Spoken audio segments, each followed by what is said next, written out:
なあ、殺される前に一つ聞いていいか？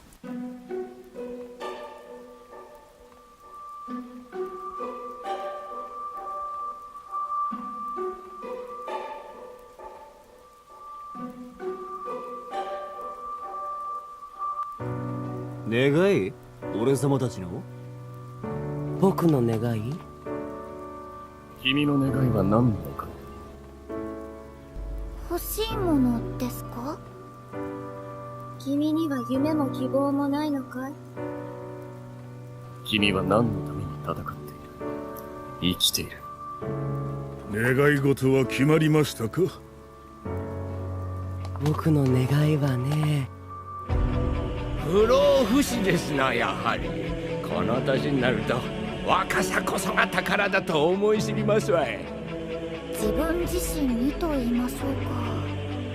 私、自分ってものがないんですよね。ただ言われたことを言われた通りこなして。金だよ、金に決まってんだろ。金さえあれば何でもできるんだからよ。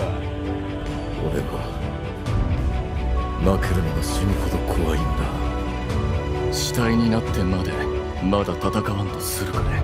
世界中のみんなとお友達になりたいんだ。もちろんハーレムですわ。ハーレム。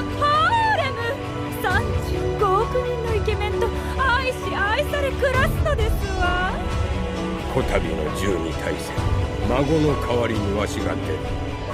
1、正しいことをしようとするだろう。2、正しいことをする。どうしてそんな風に正しいことができるのって。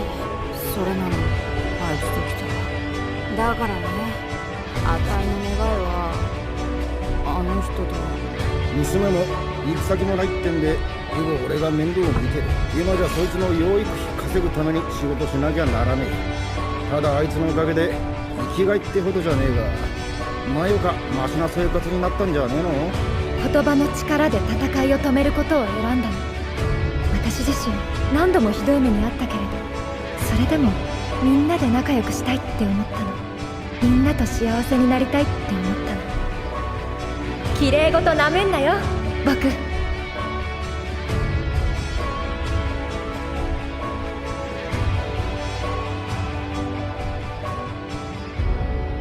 なんだよ、これじゃそもそも願いなんてない俺が優勝したのが間違いみたいじゃねえか。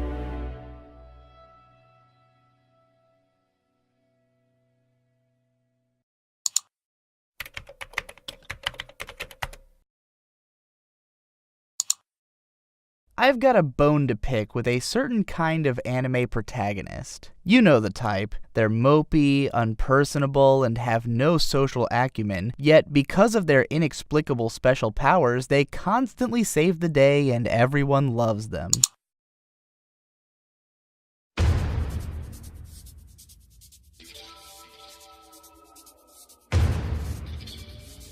The reason I chose to show you Digiro's description of light novel characters instead of my own is because as a writer, I could easily handpick similarities between Juuni Taisen's protagonist and other light novel protagonists, and use that as proof for saying that Rat is typical, but that would come off as really fake. So to make my point more authentic, I decided to use an outside source that would for sure not be thinking of Juuni Taisen at the time of writing his video, and show how it still describes Rat. So with that, I've got a bone to pick with a certain kind of anime protagonist. You know the type. They're mopey, unpersonable, and have no social acumen, yet because of their inexplicable special powers, they constantly save the day and everyone loves them.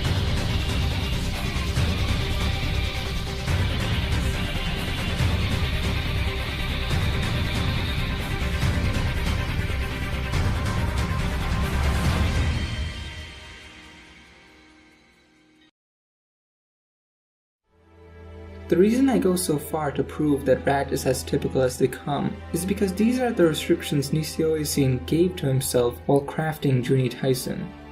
Juuni Taisen is the pickle Rick of anime. It is an impossible premise turned into solid gold. Except instead of the premise being so weird and out there, the challenge was writing a story that explains how we could have gotten to this point. The challenge with Juuni Taisen is that it uses elements from other stories of its type that have become oversaturated and typical and somehow produces something interesting. The central conceit of Juuni Taisen is that Nisio Isin restricted himself to the most boring premise possible, a battle royale story in which the outcome is so obviously laid out to the point in which we can predict the order in which deaths will take place, and then asked, how can we possibly make this interesting, which he did. And these restrictions extend to the protagonist as well. The reason Juuni Taisen's protagonist is so interesting is because Nisio Isin uses the tropes of every light novel protagonist and deconstructs them, either by justifying why Rat has them or recontextualizing the nature of these tropes. For example, Rat is overpowered, but he's not necessarily badass. Throughout the story, we expect Rat to have some flashy power that he chooses to hide away until he's forced to reveal it. However, when the corpse of Snake chases him around the battlefield, the strategy is to run away. When it looks like he's gonna fight Horse, he leaves the scene and lets someone else do his dirty work. It is only at the very end when he does something relatively impressive, and it's not flashy at all, or rather the flashiness is the result of someone else's work. Rat is interesting because his power gives him an intellectual advantage over his opponents. His future sight allows him to take the path of least resistance, making him overpowered in an extremely underwhelming way, which is fascinating. 最強の戦士だって今日は調子が悪いかもしれないし、最弱の戦士だって今日はラッキーデーかもしれない。要は最終的に生き残れば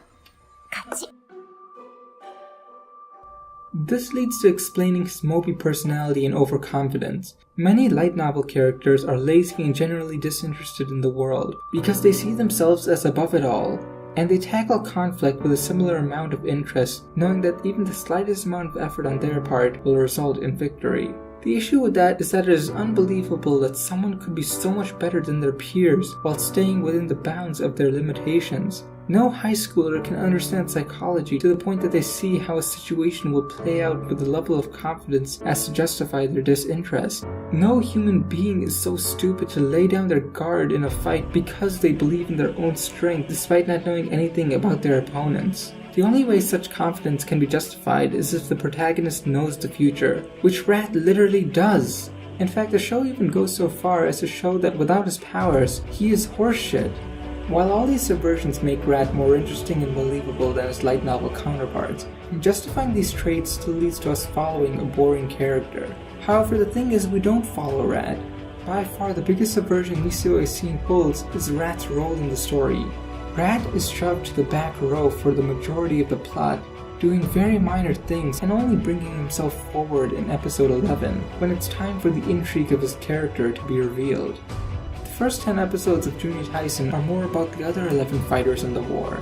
However, instead of self-inserting ourselves into the shoes of Rat, the audience is meant to empathize with the other fighters. Each fighter comes into the war with their own ideals and goals. Each fighter is trained endlessly, struggling to get into the fight, and is fighting for something they truly and wholeheartedly desire. And each fighter put that amount of effort into their fight, having intricate, well-thought-out plans and strategies, only failing due to the very tiniest mistakes. This is a battlefield that Rat does not belong on, because he has no right to be here. He does not have a wish that he is fighting for, and he does not put any effort into preparing for the fight. In fact, through his future sight, we've seen that without his power, the war would have reached a more appropriate result, giving the victory to someone who has put in the effort deserving of it, proving that Rat's victory is entirely the result of something he is born with. ネズミ君、君は戦士なんて今すぐやめた方がいい。君には戦う資格が全然ないから。